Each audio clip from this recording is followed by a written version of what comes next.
श्रीराम समर्थ. भगवंताचे अनुसंधान राखावे. फार दिवस वापरून जोडा फाटला की तो दुरुस्त केला तरी पुन्हा पुन्हा फाटतोच. तसेच शरीराचे आहे. शरीर जीर्ण झाल्यावर त्याला काही ना काहीतरी होतच राहते. दुरुस्त केलेल्या जोड्यातला एखादा खिळा जर पायाला टोचू लागला तर मात्र त्याला जपावे लागते. तसे आजारपणामुळे मनाला टोचणी लागली तर जपावे आणि त्याचा मनावर परिणाम होऊ देऊ नये. आपल्या आजाराचा, म्हातारपणाचा आपण फायदा करून घ्यावा. एखादी शहाणी सुगरणबाई ज्याप्रमाणे कोंड्याचा मांडा करते त्याप्रमाणे आपण आपल्या दुखण्यामधून भगवंताचे अनुसंधान टिकवायला शिकले पाहिजे. अनुसंधानात असले की प्रपंचात मजा आहे. अडचणी आणि संकटे यांची सुद्धा मजा वाटेल.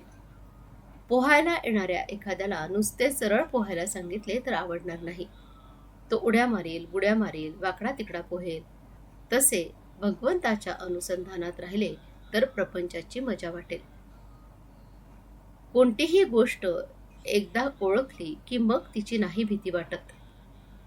विषय जोवर ओळखले नाहीत तोवरच ते आपल्याला त्रास देतात.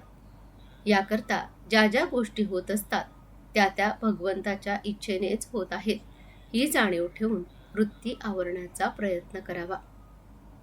परमार्थाच्या आड आपले आपणच येत असतो. आपली वृत्ती जिथे जिथे वावरते तिथे तिथे भगवंताची वस्ती असते. म्हणून वृत्ती जरी कोणतीही उठली तरी तिथे भगवंताची आठवण केली तर ती चटकन मावळते. आपण नेहमी आपल्या उपास्य देवतेचे स्मरण करीत असावे. त्याच्या पायावर मस्तक ठेवावे आणि त्याची अनन्य भावाने प्रार्थना करावी की भगवंता, तुझ्या आड येणारे हे विषय तुझ्या कृपेशिवाय नाही दूर होणार. आजवर जगाचा मी अनुभव पाहून घेतला. तुझ्या प्राप्तीशिवाय कशातही सुख नाही असे भासू लागले तरी वृत्ती आड आल्याशिवाय राहत नाही.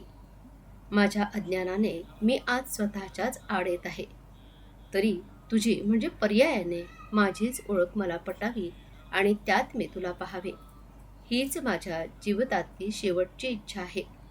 ही इच्छा तुझ्या कृपेशिवाय पूर्ण होणे शक्य नाही. तरी हे भगवंता, माझे मन तुझ्या चरणी राहो असे कर. यापेक्षा मला जगात दुसरे काहीही नको. आता मी तुझा झालो. यापुढे जे काही होईल ती तुझीच इच्छा मानून मी राहीन आणि तुझे नाम घेण्याचा आटोकाट प्रयत्न करेन. तू मला आपला म्हण. आजचे बोधवचन. वृत्ती स्थिर झाली की त्याच्या मागोमाग समाधान येतेच. जानकी जीवन स्मरण. जय जय राम. श्रीराम समर्थ.